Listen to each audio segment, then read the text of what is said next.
Magandang araw mga kaibigan, Luzon, Visayas, Mindanao, nationwide and worldwide. Ngayon po ay araw ng Miyerkules, 24 ng Hulyo taong 2024, ganap na alas 7 hanggang alas 10 ng umaga. Ngayon po ay ako'y naglilibot, nag-iikot sa buong Montalban upang aking makikita ang totoong kaganapan o sitwasyon sa mga ilog ng ating mga kabayanan. Ito mga kaibigan, sitwasyon po ito sa ilog ng Bellevue.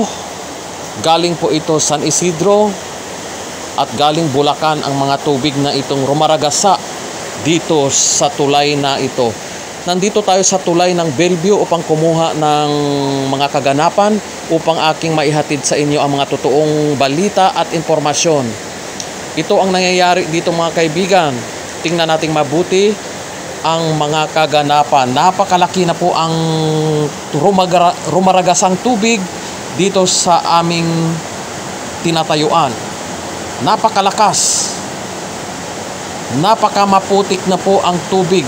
Malapit na pong mapuno ang tulay na ito. At papasyalan ko rin yung mga ibang tulay ngayon kung ano na ang mga kaganapan.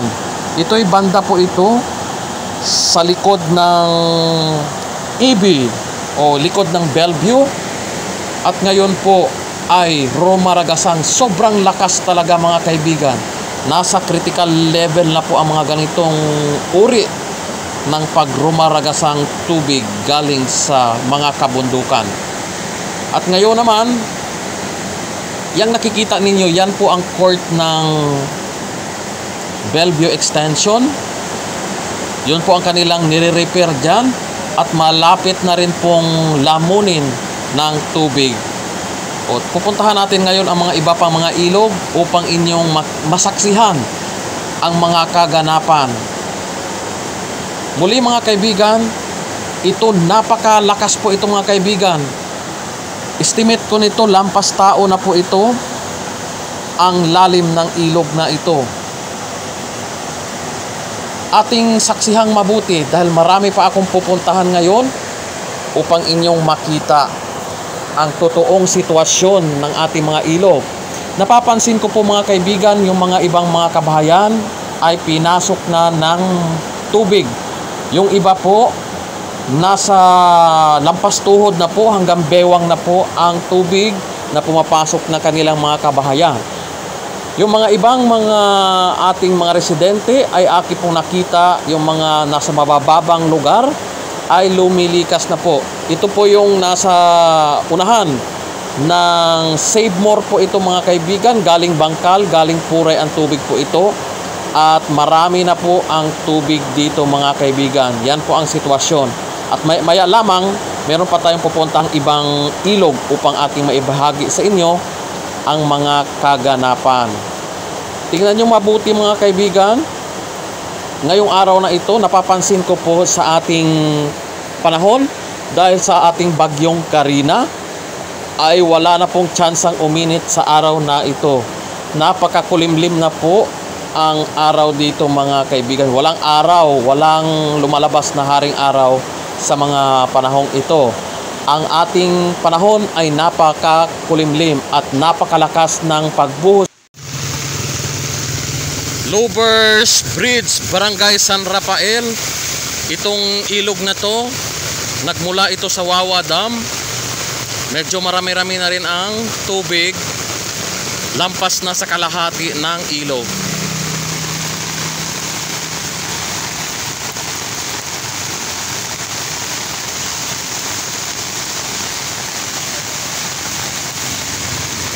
Madilim na po sa mga oras na ito dahil sa sobrang lakas ng buhos ng ulan at napakalalim na ng mga ilog mga kaibigan. Pupuntahan naman natin ang kabilang dako nung papuntang Barangay San Jose, papuntang San Mateo at papuntang Marikina, Pasig. Di pa tayo makakadaan, daming sasakyan. Okay, dadaan na tayo. Aray.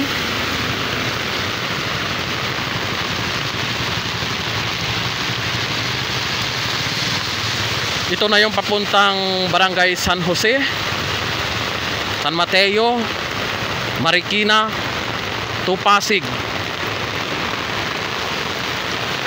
Halos mapuno na po ang ilog. Malapit na po ito sa critical level, mga kaibigan.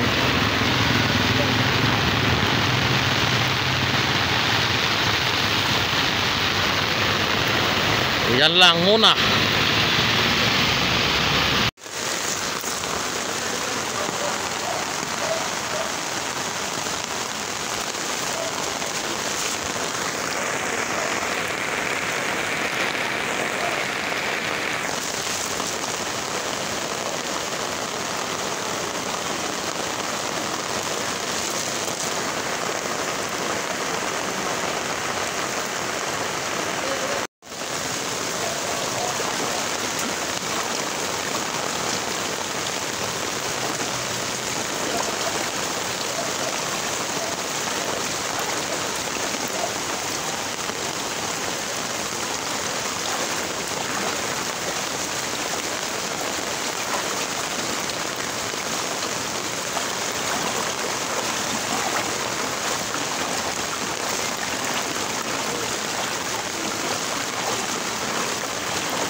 Damo kay pagtagpa.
dahil nyo kami na kahit sa mga alas sa mga dyan, sa naman sa tubig.